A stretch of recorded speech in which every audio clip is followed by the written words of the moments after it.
os versículos 43, 44, 45 e 46. Suficiente para nós. Podemos ler a uma só voz e uníssono. Verso 43. Não vos façais abomináveis por nenhum enxame de criaturas, nem por elas vos contaminareis, para não seres imundos.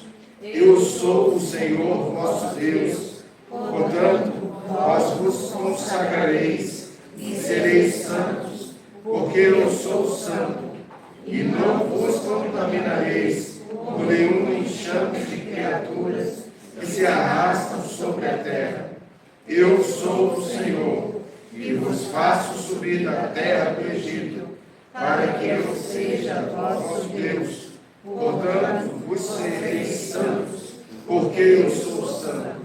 Esta é a lei dos animais e das aves, e de toda a alma vivente que se move nas águas, e toda a criatura que povoa a terra, para fazer diferença entre o imundo e o limpo, entre os animais que se podem comer e os animais que não podem comer.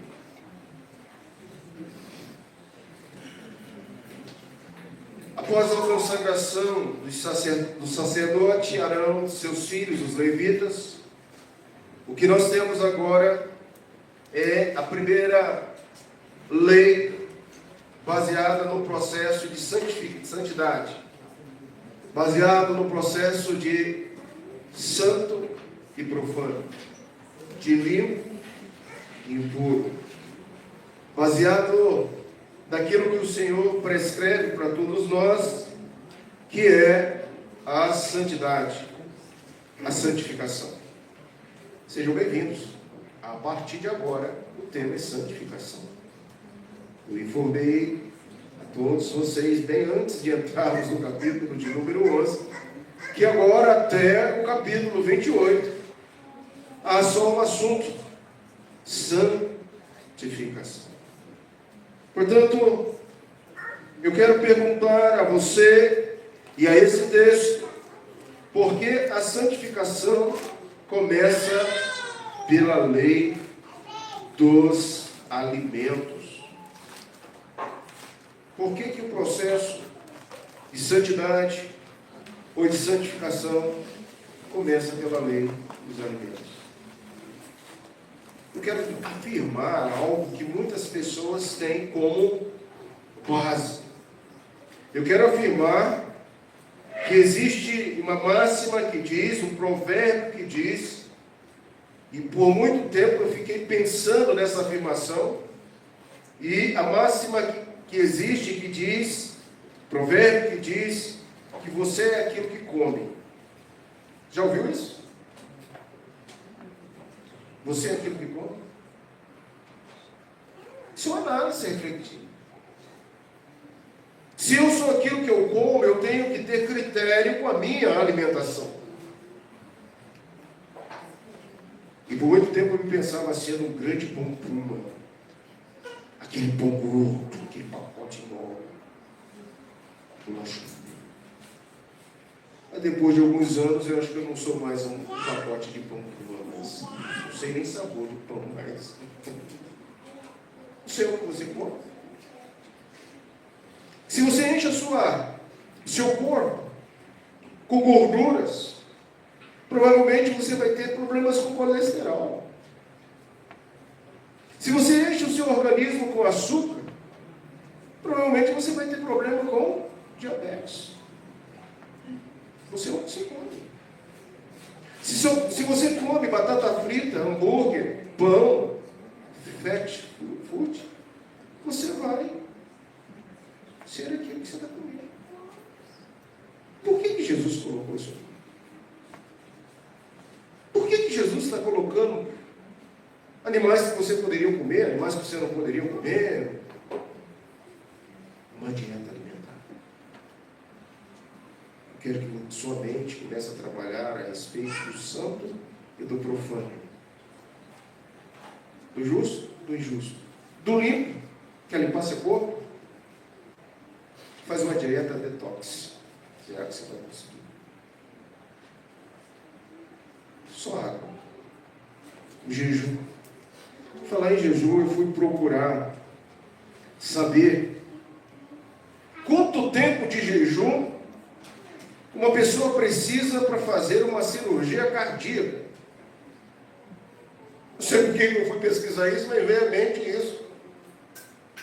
Quanto tempo a pessoa precisa ficar sem comer para submeter a uma cirurgia? Talvez você já tenha passado por cirurgias aqui, que você tenha que ficar em jejum. E nós temos o povo aqui da saúde, o diácono Daniel, Charles, tia Leite, Charles está de fora, sabe muito bem. Daniel sabe muito bem. O povo da medicina aqui da nossa igreja poderia me responder isso com um crivo científico. Mas você sabe quanto tempo precisa ficar sem comer para submeter uma cirurgia cardíaca? Geralmente segue protocolos médicos bem definidos, mas pode variar conforme o hospital que você vai submeter esse procedimento. A condição do paciente, em termos gerais, é necessário de 6 a 8 horas sem comer. 6 a 8 horas. É claro que líquidos claros como água, chá, sem açúcar, bebidas claras, costumam ser permitidos até 2 horas antes da cirurgia. Mas leite, suco de polpa, bebidas mais pesadas, geralmente exigem jejuns de 6 horas ou mais, pois são consideradas como alimentos. Em síntese, de 6 a 8 horas sem comer nada. Por que tem que ter essa dieta alimentar? Você já parou para pensar que o seu corpo, aquilo que você come, aquilo que você está ingerindo, pode ser algo contaminado? Por que depois de toda a prescrição que Deus deu a uma tenda, num sopé da montanha, num deserto, depois de toda a orientação de liturgia, de culto, de adoração que Deus dá, Ele vai mexer com a comida, com o alimento, e vai dizer: precisa ser santo, precisa ser separado. Talvez você já está marretando, esse pastor vai pegar no meu calcanhar agora, porque eu não posso com açúcar e eu sou uma formiga. Esse pastor vai pegar no meu pé agora, porque eu não posso com gordura, eu adoro uma picanha. Está preocupado com isso? Eu não, porque não é somente sobre isso que esse texto está falando. É isso também. Mas tem tantas coisas que você está ingerindo que é contaminada. O que você está ingerindo, comendo, sua ingesta, que está profanando aquilo que é santo. É isso que a gente vai nessa franquinha, Pai. Motivo principal desse texto é nos levar e nos lembrar da linha linear que o texto, o cânon, está apresentando no livro de Levítico, como no sermão passado, quando falamos que o santo e o profano, numa introdução do verso 10, nos ensinou que para sermos santos, nós precisamos sermos filhos de Israel. Aprender as normas prescritas por nosso Deus, do verso 8 ao verso 11. Em segundo lugar, lembrar que o que está colocado aqui é eterno, é perpétuo.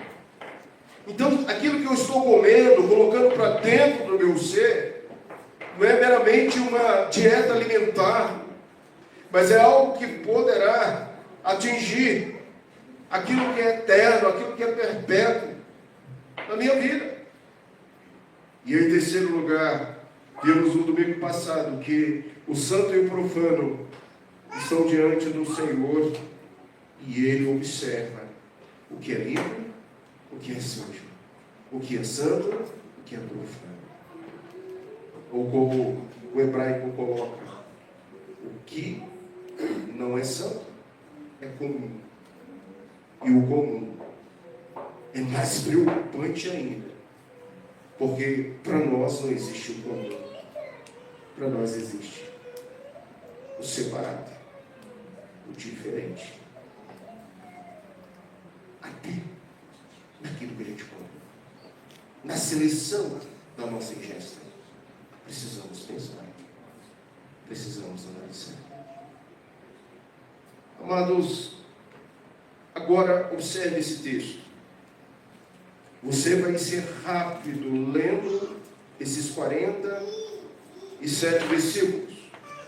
Na exposição desse bloco principal, desse contexto, você precisa voltar os seus olhos e você precisa marcar na Bíblia ou no seu texto algumas divisões importantes. Veja, do verso 1 ao verso de número 7, é o primeiro grupo. Do 1 ao 7, primeiro grupo. Do verso de número 8, 9, você tem o segundo grupo. Do verso 13 até o verso de número 23, você tem o terceiro grupo. E aí você tem o quarto grupo, verso 27. Você vai ter do verso 30 até o versículo de número 37, o quinto grupo, que são os aprovados. Você vai ter a partir do 39 até o verso de número 43, você vai ter o sexto grupo. E aí, a conclusão, a lógica, o coração dessa lei. Mas quando observamos isso, irmãos, pela primeira vez agora o Senhor não se dirige só a Moisés. É interessante que após a ordenação do seu irmão ao sacerdote, Deus agora chama Moisés e chama Arão.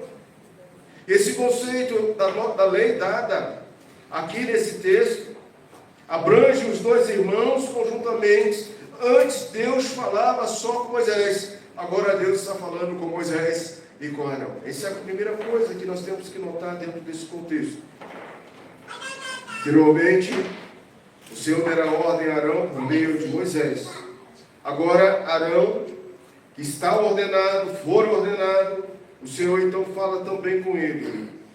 Fala contigo, Arão, e fala contigo, Moisés. Na primeira vez em que Levítico aborda o aspecto do Senhor diretamente, falando com Moisés e com Arão, o assunto tem a ver as leis dos alimentos. Isso é aquilo que você come. E é interessante, irmãos, que com o passar do nosso tempo, na nossa idade, mutações vão acontecendo geneticamente no nosso corpo. Nós vamos perdendo massa muscular. Nós vamos ficando fracos. E agora, você precisa entender aquilo que você está comendo. Pois você não é mais uma criança. Você não é mais um jovenzinho. Você não é mais aquele que pode remover montanhas, né? O dito popular. Você precisa entender o seu corpo, o funcionamento do seu corpo e aquilo que você está comendo. Agora, o Senhor fala com eles. E a primeira coisa que ele fala diretamente a esses irmãos tem a ver a respeito da alimentação do povo, sobre o que Israel poderia comer. E é interessante que o contexto de Levítico capítulo 11, você vai contar 15 vezes o aspecto de comer, de ingerir, comer. É uma preocupação dentro desse contexto. Mais do que em qualquer outro capítulo do livro, quiçá da Bíblia. Porque aquilo que você come reflete aquilo que você é. O que você está comendo? O que você está ingerindo? A responsabilidade de ensinar a Israel sobre o que podia ou não comer recai agora sobre os sacerdotes. Os sacerdotes tinham que ensinar a educação ou reeducação alimentar. Eu sempre lidei com excesso de peso. E quando eu morava lá no estado do Rio de Janeiro, eu fui convidado por uma pessoa a fazer reeducação alimentar. Vigilante, alguém já ouviu falar dos vigilantes de peso? Vigilantes de peso. Isso nasceu numa igreja. Uma igreja evangélica, eu não sei se é dos Estados Unidos, provavelmente presbiteriana. Vigilantes de peso nada mais é do que uma reeducação alimentar. Você tem as calorias, você tem a medida na balança para você comer, mas não é só isso. O interessante, gente, isso tem muitos anos na minha vida, muitos anos mesmo. E eles ensinaram lá que tudo que você precisa está na palma da sua mão. Observa a palma da sua mão, é a época do vigilante. Então, coxa de feijão, só isso aqui. Arroz, só isso aqui. Tamanho de filé, desse dedo aqui. Eles começam a ensinar a proporção. Tem a categoria verde, pode comer à vontade. Verde são as folhas. Você pode comer qualquer tipo de folhas. Você tem a categoria amarela, os legumes. Cuidado com os legumes, você não pode comer qualquer tipo de legumes, mas é amarelo. E tem aqueles alimentos altamente proibidos. Você não deve comer. Porque aí você tem que ajustar a sua saúde. Cada pessoa tem um problema de saúde. Quantos anos tem isso? E é incrível o quanto você vai emagrecer. Você aprende a comer. Quantidade certa. Limites. Aquilo que você pode avançar, aquilo que você não pode avançar. Eu olho para esse texto e eu fico pensando, por quê? Por que a santidade passa por aquilo que a gente come? Por quê? Porque você é aquilo que você come. Interessante.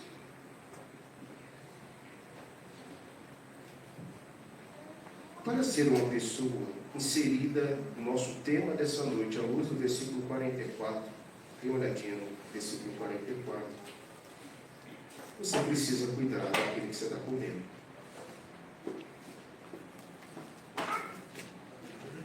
Versículo 44, ele diz assim: eu sou o Senhor vosso Deus. Portanto, vos consagrareis e sereis santos. Então eu quero pensar no nosso tema nessa noite, à luz desse contexto enorme, desse texto imenso, sobre o tema consagração e ser santo. A nossa vida, a nossa existência, a nossa saúde, o nosso corpo, é templo, é morada do Espírito Santo.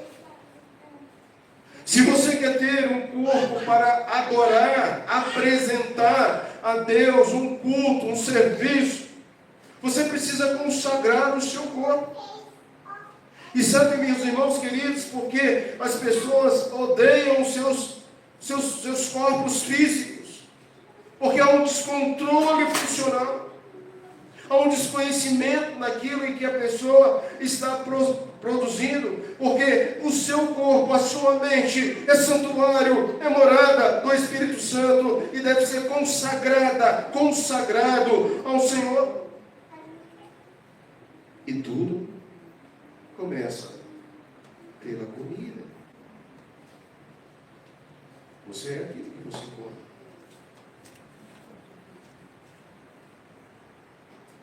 Agora, não foi Moisés, não foi Arão, não é o seu médico de família que diz para você que você está comendo coisa que você não pode. Mas quem está falando aqui? Eu sou. Eu sou.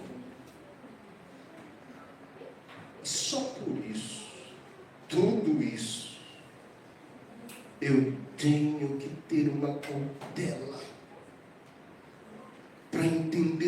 que está acima.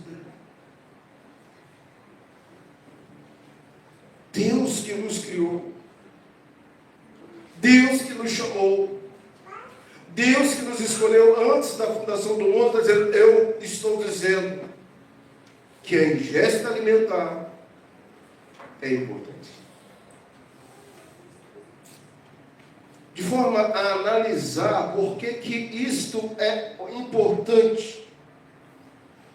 Porque, em primeiro lugar, irmãos, como diz o versículo 44, quem está apresentando é o nosso Deus, é o nosso Senhor, é aquele que está confirmando, assinando essa lei.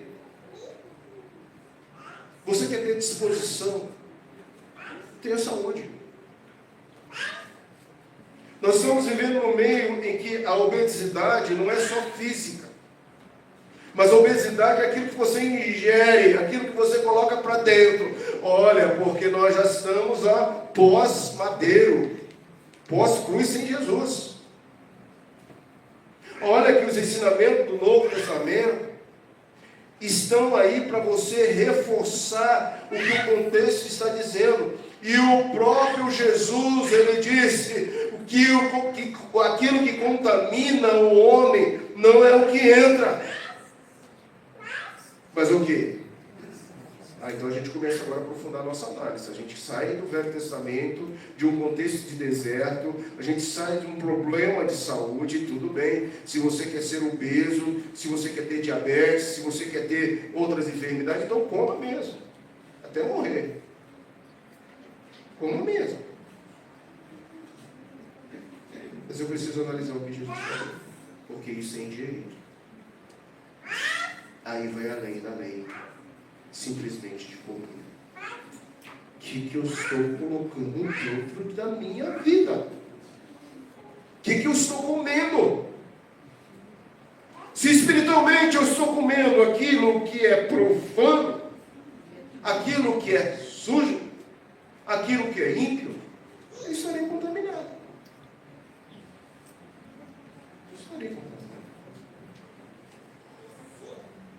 Depois desse discurso sobre o imundo, para comer é dado o motivo pelo qual essa lei existe. E o motivo para que essa lei existe compõe-se dos versículos 44 e 45, onde apresenta a autoria da lei, o próprio Senhor, e essa é a única justificativa para as leis dos alimentos. As cláusulas ocorrem 10 vezes em Levítico. Anote para você ler em casa, nós vamos ler agora, Levítico 11, 44 e 45, é o que nós estamos analisando, mas vem em sequência, capítulo 20, verso 7, pode anotar para você ler depois, capítulo 20, verso 7, capítulo 21, versículo 15, todo o capítulo 23, capítulo 22, verso 16, o 21 é o versículo 15 e 23, perdão. Capítulo 22, verso 16, 24, 22, capítulo 25, verso 17, capítulo 26, versículo 1, versículo 44. Isso significa que a gente vai passar por esses contextos aí. O Senhor que é aqui colocado não é um Senhor qualquer.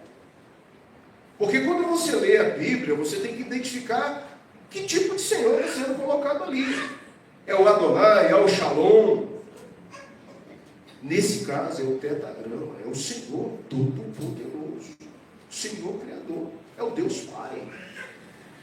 Então Deus Pai, do Tetragrama, e esse nome que associa a Deus como a história daquele que criou todas as coisas, associada a Moisés, associada ao Gênesis, associada ao bem-estar, porque nós não podemos de forma nenhuma esquecer que nós somos imagem e semelhança de Deus, e se você ingere algo que prejudica seu corpo, você não tem energia para adorar a Deus, seu corpo está doente, sua cabeça está doente, seu físico está doente, isso no tocante à alimentação. Agora, no tocante espiritual, é pior ainda, porque aquilo que o Santo Deus, através do Santo Cristo, Filho,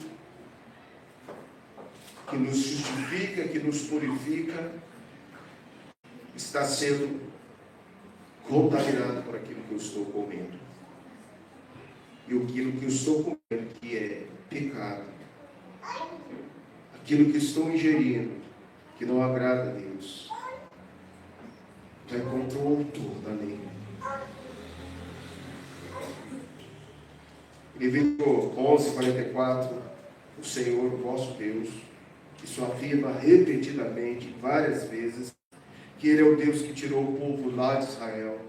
Pelo menos 16 vezes, dizendo, eu sou o que sou, e eu estou dizendo, cuidado com aquilo que você está comendo. Está se destruindo. Embora o Senhor reivindique a total soberania sobre todas as nações, o verso 44 coloca para todos nós aqui que Ele é especial em relação ao próprio cuidado do homem, da igreja, da sua vida. O que nós estamos comendo, irmãos? Nós somos aquilo que nós comemos. A ambiguidade pode ser intencional dentro desses dois sentidos, mas o que nós podemos entender é que aquele que tirou Israel do Egito, aquele que conduz o povo e conduzirá 40 anos naquele deserto, tem uma preocupação, além de ser física, mas espiritual, com aquele que o busca, com aquele que o procura, com aquele que aproxima dele. Então eu pergunto a você nessa noite, o que você está comendo?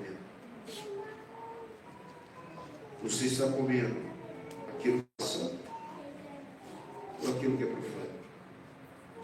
O que você está ingerindo? Que é qualquer transgressão contra a lei do Senhor. Portanto, o povo de Deus deve consagrar minha vida e consagrar o Senhor. Até aquilo que eu como fisicamente, como aquilo que eu coloco para dentro de mim, que não é alimento, mas que trabalha com uma das maiores sensações de quem come. Vou ampliar um pouco mais a sua cabeça agora. Por quê? Porque comer dá prazer. Conseguiu entender? Quem gosta de chocolate, aproveitou a Páscoa agora e se esmoldou no chocolate. Comeu uma caixa de chocolate. Comeu um bolo, vários ovos de chocolate. E volta e meia você vai, acabou. Graças a Deus. A Páscoa passou, você não precisa mais de chocolate, Santo Varão. Comer dá prazer. E na mutação do trigo, muito mais. Porque você sabe que esse trigo foi mudado para te viciar. Quem come um pãozinho de manhã cedo não consegue comer aquele pãozinho que sem sair da padaria, cheirando quentinho. Vai comer 2, 3. Porque dá prazer. Vamos falar bonitinho? Para liberar algo do prazer, dopamina. Quem come macarrão vai comer um prato de macarrão. E sorrindo, rindo, falando alto. Porque dá prazer. O que você está colocando no seu coração? Dando prazer que não vem do Senhor. Esse é grande afirmativo que eu tenho que entender, que não é só aquilo que eu como, mas é aquilo que eu coloco para dentro, que me dá prazer, que me dá aventura, que contempla o meu ego, que massageia o meu pecado, que me coloca para frente, alucinado, numa maconha, num transe. Tem crente que está assim, no entorpecente, porque está buscando prazeres, jogando para dentro coisas profanas. Santo e profano, Santo Varão. Santidade ao Senhor. Você precisa lembrar que você foi consagrado. Você é consagrado. Segundo lugar. Deixa eu ver.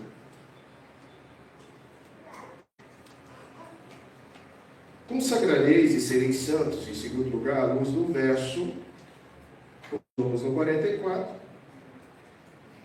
Pois aqui ele coloca que não podemos contaminar por nenhum animal. desses da lista proibida.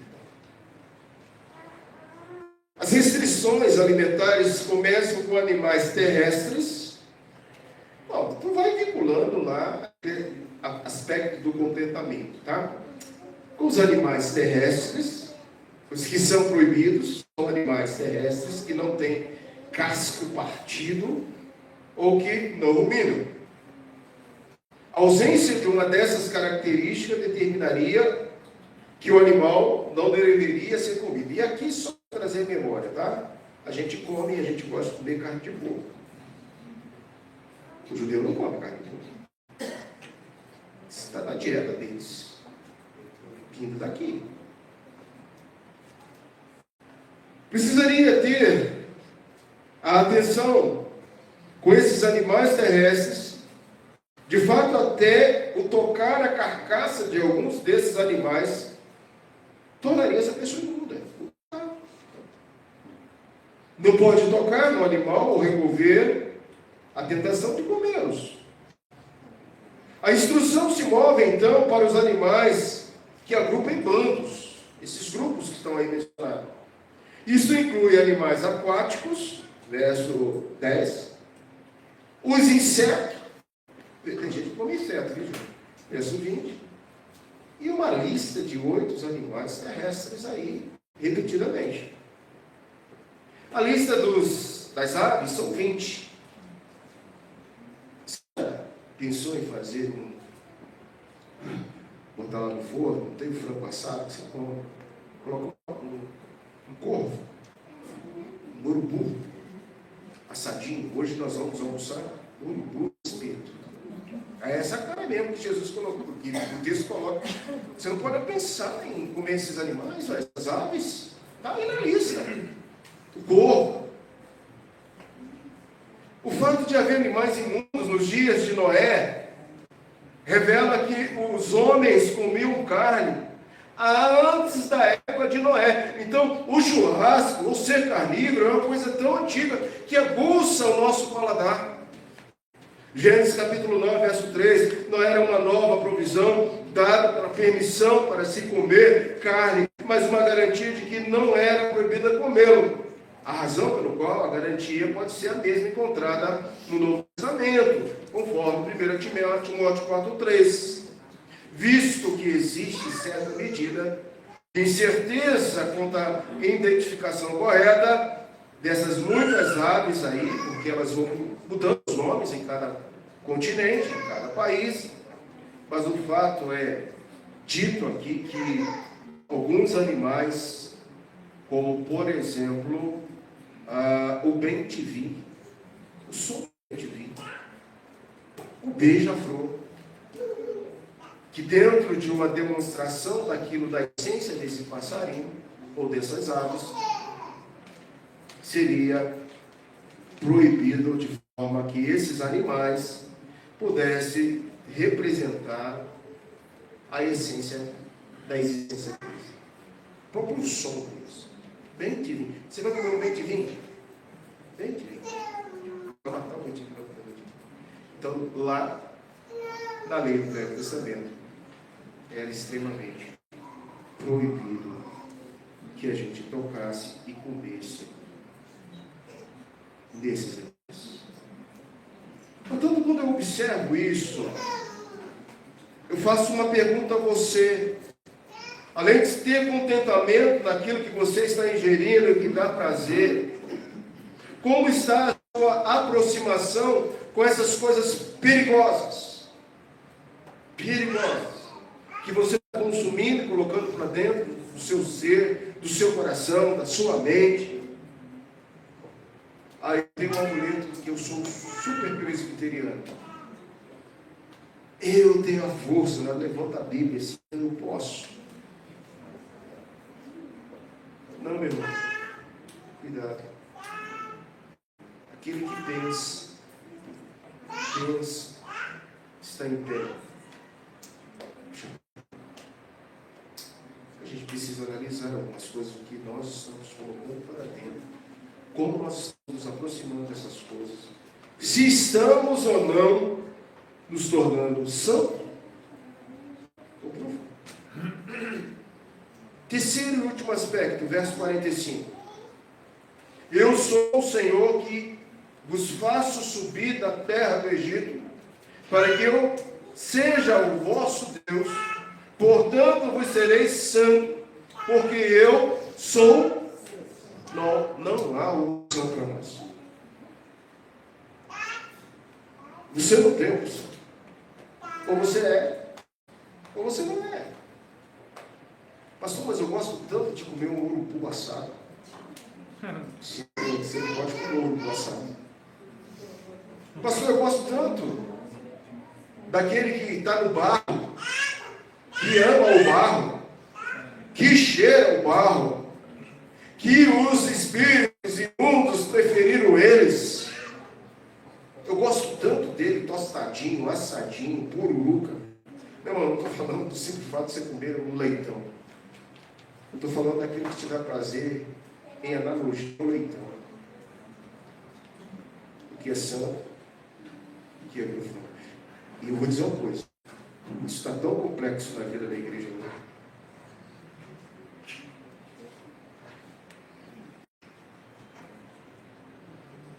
Falava hoje lá na igreja de Santo Dumont que nós estamos perdendo a nossa identidade.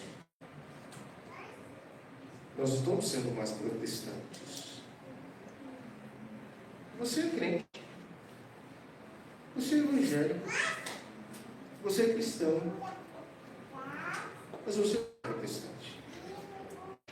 Nós estamos perdendo a nossa essência hoje.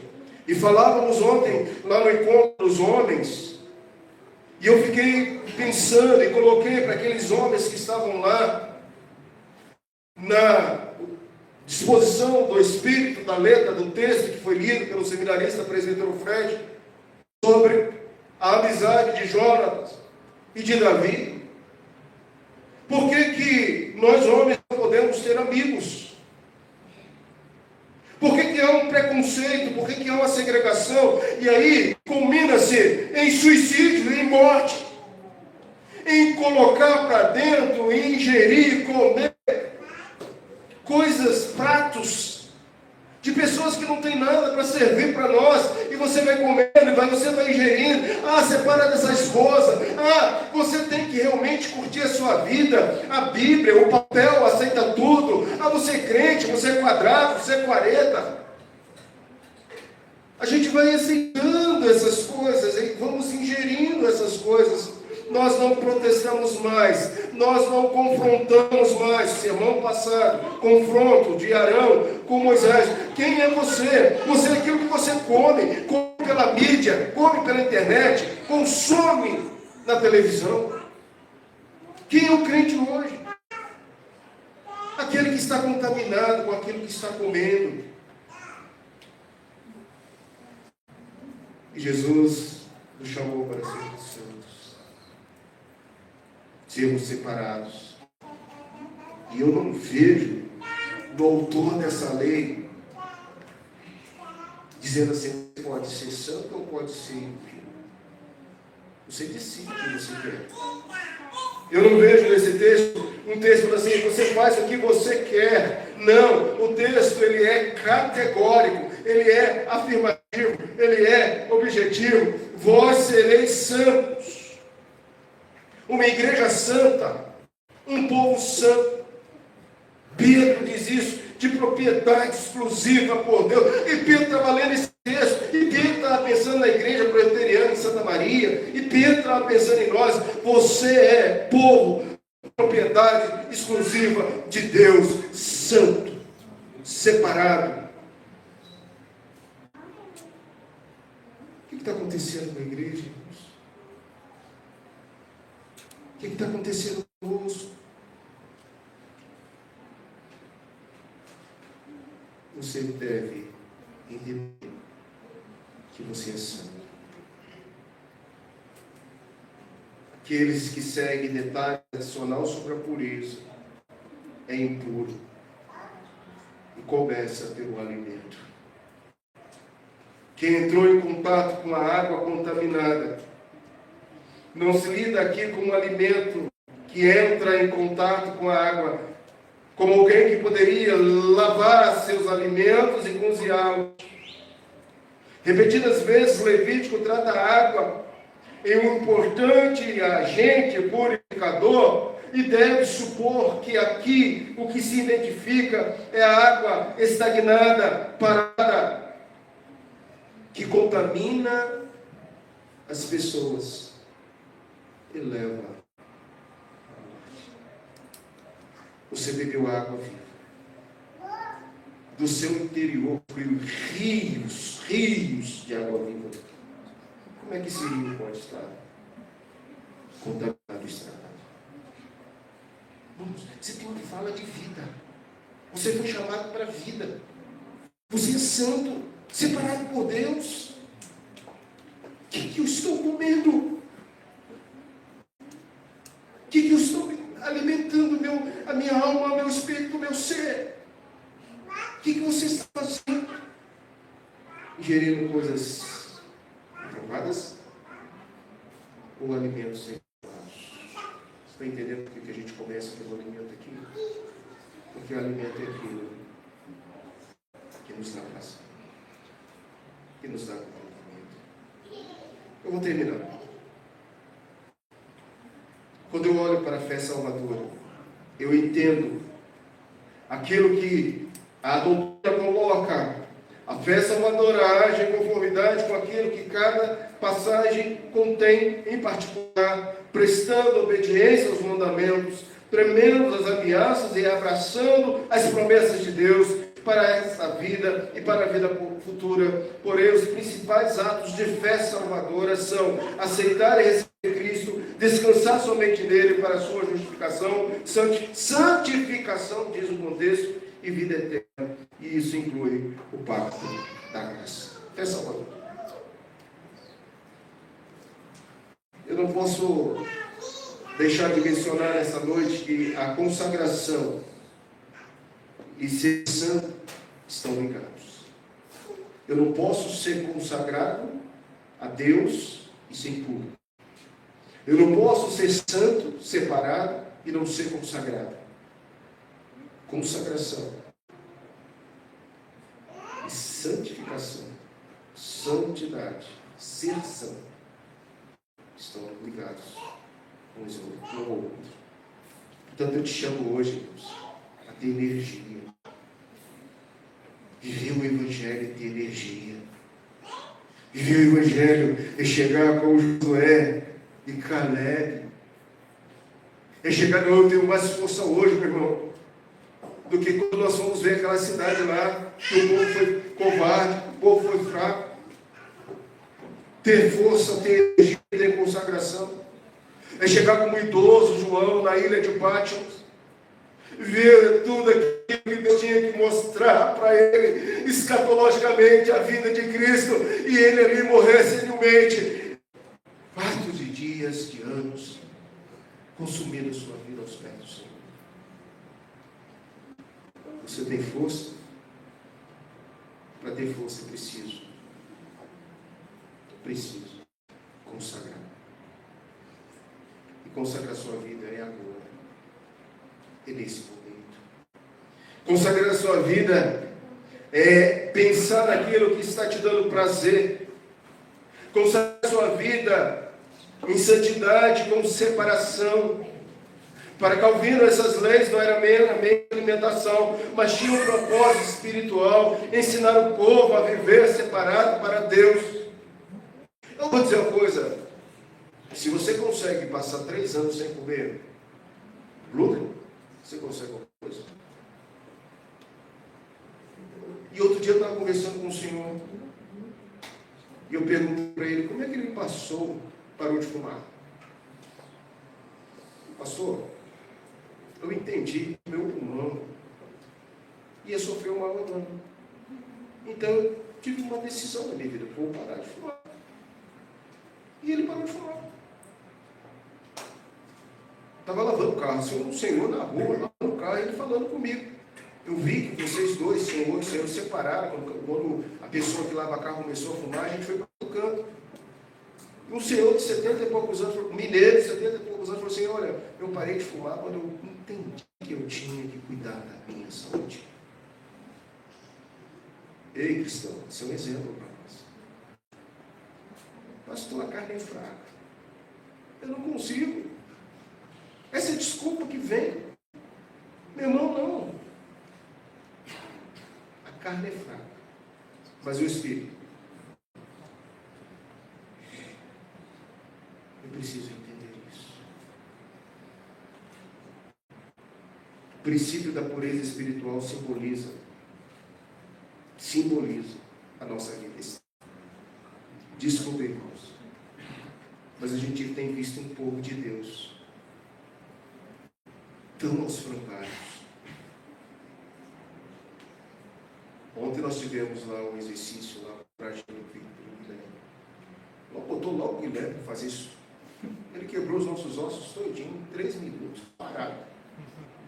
Misericórdia. Bora, irmãos, vamos ganhar Santa Maria andando. É batendo de casa em casa. É falando de Jesus. Bora, irmão, gastar a nossa vida. Você precisa ter força. Você precisa ter energia. Você precisa ter disposição. Cuide do seu corpo. Cuide da sua mente. Cuide da parte espiritual. Mas isso não me dá prazer, pastor. Ó vida. Azar. Vai morrer. Você bem poderia fazer um tour lá pelas Serras Mineiras. Ia dar a pé. Aquelas ladeiras. Não tem como, né? É difícil. Sabe por quê, irmãos? Nossa alimentação está mais do que contaminada. Externamente. E principalmente internamente. Lembre que Jesus falou? Nós conhecemos os frutos, a ação, a vida, pela matriz. São esses frutos pela árvore. Que Deus nos ajude. Agora eu sei porque Deus começou pelos alimentos. Você já descobriu? Por quê? Porque os alimentos atingem o seu corpo físico. Os alimentos te dão saciedade, contentamento, que te aproxima de Deus ou do diabo. E principalmente aquilo que você está ingerindo, a parte, sem ser comida, contamina o seu ser. Por isso Jesus disse, quer saber como está aquela pessoa? Ouça o que aquela pessoa está falando.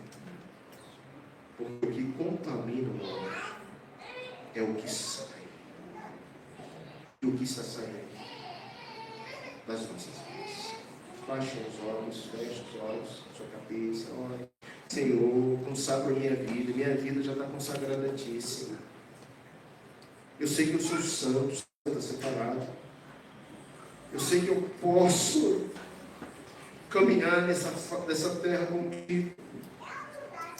Deus, nós podemos, se formos obedientes e fiéis. Deus, cuide de nossa alimentação, Senhor Deus, que nós possamos ter critérios, mas que nós possamos ter critérios também com aquilo que nós estamos ingerindo, que é profano, é ímpio, não vem de Ti. Que possamos entender bem o conceito de consagração e cessar. Porque eu, diz o texto, eu sou o Senhor e eu exijo isso. Não há opção, não existe opção. Ensina-nos, ó Deus. Permita esse povo ser santo, consagrado, separado. Permita esse povo que está aqui ter saúde. Permita-nos, ó Deus, entender como tudo isso funciona para a Tua honra, para a Tua glória, em nome do Senhor Jesus. Amém. Amém. Bom, passe os seus olhos no capítulo de número 12, é o próximo assunto que vem. Nós vamos falar aí agora de algo muito importante, que é feminino. Como deve ser essa parte tão importante da vida feminina dentro do processo da santificação. Deus nos ajude a trilhar por esses textos, entender aquilo que o Senhor tem para todos nós. Vamos louvar o Senhor?